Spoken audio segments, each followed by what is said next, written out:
2025 में भी बहुत सारे लोगों को लगता है कि टाइप 2 डायबिटीज अगर आपको हो गई तो आपने पूरी उम्र इसके साथ रहना है और आप इसको रिवर्स या इसको मैनेज नहीं कर सकते, जो कि गलत है। सिंपल स्मॉल हैबिट्स के साथ आप इसको रिवर्स भी कर सकते हैं और आप इसको इजीली मैनेज भी कर सकते हैं। लेकिन सबसे पहली और सबसे जरूरी चीज है अपने बेसलाइन टेस्ट कराना।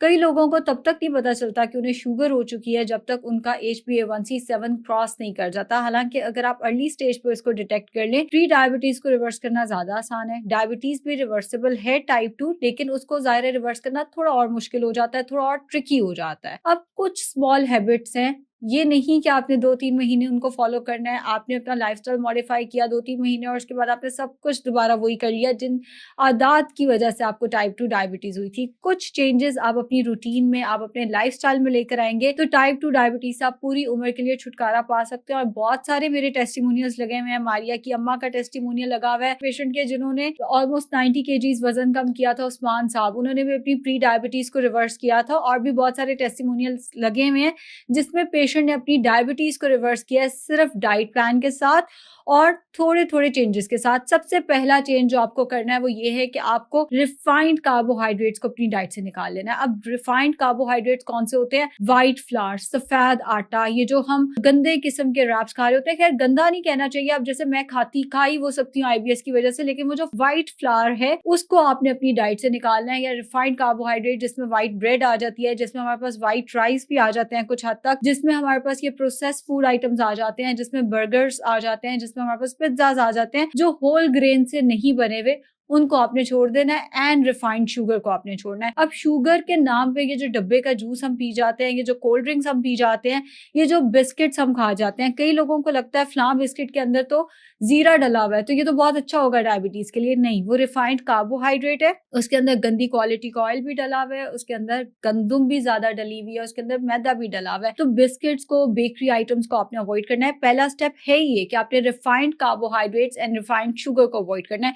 दूसरा हमारे पास जो स्टेप आएगा वो ये आएगा कि आपने हेल्दी प्रोटीन डाइट में ऐड करना है। अब हेल्दी प्रोटीन, व्हाइट मीट बहुत अच्छा सोर्स है, जिसमें हमारे पास फिश आ जाती है, जिसमें हमारे पास चिकन आ जाता है, श्रिम्प्स आ जाते हैं।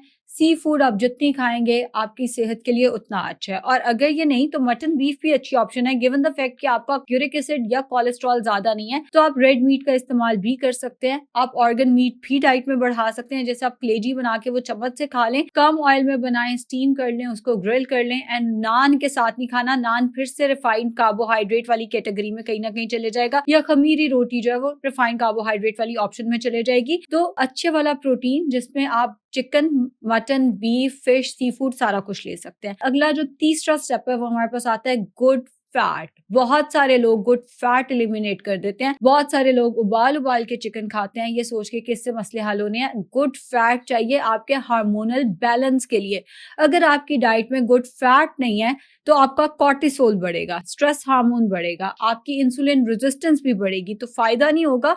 उल्टा चीजें जो है वो हम लंबा लटका लेंगे। तो बेहतर ये है कि नट्स आपकी डाइट में हो, सीड्स आपकी डाइट में हो, कोकोनट मॉडरेशन में रह के, सब कुछ ज्यादा नहीं खाना है। इन सब चीजों में कैलोरीज हैं, हमने वेट लॉस भी करना है डायबिटीज टाइप 2 की मैनेजमेंट के लिए। तो ये सब कुछ मॉडरेशन में रह के आप डाइट के अंदर इस्तेमाल करें। ऑलिव ऑयल का इस्तेमाल करें। एवोकाडो बहुत अच्छा है, अगर आपके मुल्क में मिलता है एवोकाडो या एवोकाडो ऑयल का इस्तेमाल भी किया जा सकता है। इसके साथ साथ ये जो हमारे पास चिया सीड्स आ जाते हैं, बेसल सीड्स आ जाते हैं, ये भी गुड फैट का अच्छा सोर्स है। फिश गुड फैट का अच्छा सोर्स है। तो good fat and good protein आपने ऐड करना है। चौथा स्टेप है फिजिकल एक्टिविटी करना।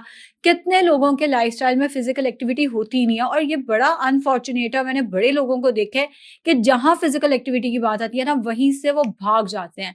बस वॉक ना करनी पड़े, बस चलना फिरना ना पड़े, वेट ट्रेनिंग कुछ भी ना करना पड़े, जो हम घर में एक जगह खड़े होकर बर्तन धोते हैं, हमें लगता है कि वही हमारी फिजिकल एक्टिविटी बहुत ज्यादा है। हालांकि उसमें कोई 1 घंटा अगर आप खड़े रहते हैं तो 17 से 20 कैलोरीज बर्न होती हैं, जो कि कुछ भी नहीं है। एक एप्पल में अप्रोक्सीमेटली 52 से 80 कैलोरीज के दरमियान में हम खा जाते हैं। तो वो जो घंटों खड़े होना है वो इस फिजिकल एक्टिविटी में नहीं आता। फिजिकल एक्टिविटी वो अच्छी है जिससे आपका हार्ट रेट बढ़े, स्ट्रेंथ ट्रेनिंग या वेट ट्रेनिंग हो सके। जरूर शुरू करें अपनी डाइट के साथ, डाइटरी मॉडिफिकेशन करें एंड थोड़ी बहुत फिजिकल एक्टिविटी डाइट के अंदर जरूर लेकर आए। अब फिजिकल एक्टिविटी की बात करें तो आप आहिस्ता आहिस्ता उसको इनकॉर्पोरेट कर सकते हैं। मैं समझती हूँ कि जो बंदा पूरा दिन बैठा रहता है उसके लिए मुश्किल है एकदम बहुत ज्यादा फिजिकल एक्टिविटी करना, तो आपने आहिस्ता आहिस्ता इस हैबिट को डेवलप करना है।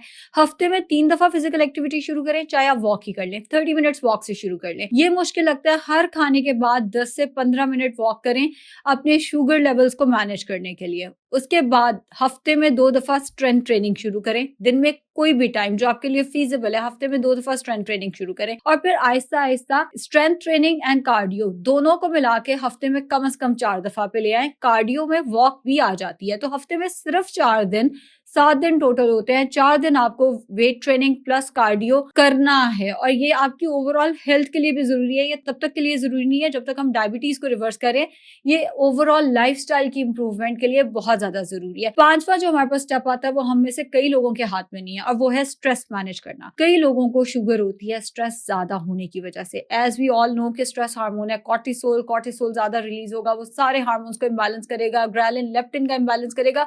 लॉन्ग स्टोरी शॉर्ट, कई लोगों को उससे भूख भी ज्यादा लगती है। लॉन्ग स्टोरी शॉर्ट, कई लोगों को सिर्फ स्ट्रेस की वजह से इंसुलिन रेजिस्टेंस का सामना करना पड़ता है। अब स्ट्रेस मैनेजमेंट के लिए क्या किया जा सकता है? एक तो ये कि मेडिटेशन शुरू करें। अगर मेडिटेशन मुश्किल है, योगा शुरू कर लें। अभी मैंने बोला हफ्ते में 4 दफा तो फिजिकल एक्टिविटी करनी है, तो उसमें योगा आ सकता है। मेडिटेशन भी उसी में चले, काउंट कर लें, मगर जरूर करें। नमाज पढ़ें, नमाज से स्ट्रेस बहुत अच्छा रिलीज होता है, यकीन करें। अपनी कोई तस्बीह बना लिया करें, जो भी आपको तस्बीह करनी है, दरूद की तस्बीह करनी है, कलमे की तस्बीह करनी है, कोई सूरत की तस्बीह करनी है, इससे आपका स्ट्रेस बहुत अच्छा मैनेज होगा। प्लस जूता उतार के घास पे वॉक करें, उससे भी स्ट्रेस मैनेजमेंट बहुत अच्छी होती है।